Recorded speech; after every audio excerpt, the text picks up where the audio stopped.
Giuseppe Maraffino nacque a Catania nel 1771, dove visse fino al 1850, tra acciacchi e traversie di ogni genere. Innamorato infelice, rinnegato dal padre benestante, fallito, vedovo, senza un soldo e con 2 figli a carico. La figlia diverrà pazza e il figlio lo abbandonerà. Concluderà la sua misera esistenza sostenuto dagli amici fedeli. Le favole quindi diventano uno strumento filosofico-poetico per esprimere verità evangeliche.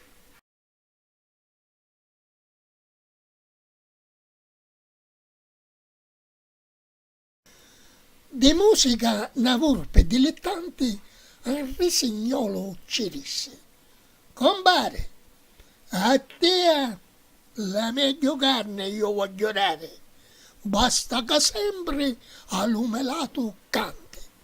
Rispose una cegugna: signorante, se te la volpe te lascia ingannare. Un corvo allora cominciò a gridare: non lo credete, amico, che è farfante. Non t'inganno, la volpe rispondeva: senti, non è menzogna. Non me la fai, disse lo Rosignolo, esse mio.